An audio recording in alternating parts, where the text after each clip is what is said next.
ACC ကိုသင်တန်းကျောင်းတွေတက်တာမျိုး coaching ယူတာမျိုးမဟုတ်ပဲနဲ့ sub study ကိုဘယ်လိုလုပ်ကြမလဲ ACC portal ပေါ်မှာအလကားရနေတဲ့ study hub ကိုရာနှုန်းပြည့်ဘယ်လိုအသုံးချသွားကြမလဲ Hi guys simplify with Siri channel အားနဲ့ကြိုဆိုလိုက်ပါတယ်ကျွန်မကတော့ Siri ပါကျမကတော့ခုလက်ရှိ ACC ကိုလေ့လာနေတဲ့ ACC student တယောက်ပါ ACC ကတကယ်တော့ long journey တခုပေါ့နော်ဒီ journey မှာတယောက်တည်းစလုပ်ရတာပြင်းလာတဲ့အခြေအနေမျိုး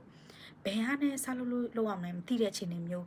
exam ကိုတစ်ခါ attempt လုပ်ပြီးတော့ fail ဖြစ်သွားလို့နောက်တစ်ခုဆက်မသွားနိုင်တဲ့အခြေအနေမျိုးဒီလိုမျိုးတွေက student တော်တော်များများကြုံတွေ့နေရတဲ့အခြေအနေမျိုးပေါ့နော်ကျမကိုယ်တိုင်လည်းခဏခဏကိုကြုံရတယ်ဒါကြောင့်မလို့ကို motivate လုပ်ရင် fellow ACC student တွေကိုလည်း motivate လုပ်ရင်လည်း study partner တယောက်အနေနဲ့ဖြစ်ချင်လို့ဒီ channel လေးကိုထောင်ရတာ what to expect ဒီ channel မှာဘာတွေကို expect လုပ်ရမလဲဘာတွေကိုရှာတွေ့မလဲဆိုရင် mainly ကတော့ဒီ sub study လုပ်တဲ့လူတွေအတွက်ပေါ့နော် resource တွေကိုဘယ်မှာရှာကြမလဲ ACC portal မှာ free ပေးထားတဲ့ဒီ study hub ကိုရာနှုန်းပြည့်ဘယ်လိုအသုံးချကြမလဲ article တွေကိုဘယ်နှရှာဖတ်ကြမလဲပြီးတော့ examiner တွေကဘယ်လို thinking လုပ်ကြလဲ exam approach ဘယ်လိုသွားကြမလဲဒီလိုမျိုးအရန်ကိုအရေးပါတဲ့ exam tips and tricks လေးတွေကို share ပေးသွားမှာပဲဖြစ်ပါတယ် ACC tips တွေအပြင်ပေါ့နော်တို့ရဲ့ဒီ financial fee မှာမရှိမဖြစ် bloodline အနေနဲ့အရန်ကိုအရေးပါနေတဲ့ဒီ Microsoft Excel ပေါ့နော် Excel ကို basic ကနေ advanced level အထိ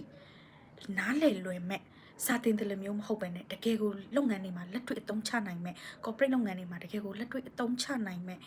bite side video လေးတွေကိုညီမတင်ပေးသွားမှာပဲဖြစ်ရဲ့ဒီ ACC channel နဲ့ Excel channel မှာ study partner တယောက်အနေနဲ့အမြဲရှိဖို့အတွက်ကိုဒီ channel လေးကို subscribe လုပ်ထားပေးဖို့လည်းမမေ့နိုင်ဘူးเนาะနောက်ထပ် video တွေမှာဘယ်လို topic တွေကို cover လုပ်စေချင်တယ်ဆိုတာလေးကိုလည်း comment box မှာရေးထားပေးလို့ရပါတယ်เนาะအားလုံးပဲအမှတ်တွေအများကြီးနဲ့အောင်မြင်ကြပါစေ see you in the next video bye bye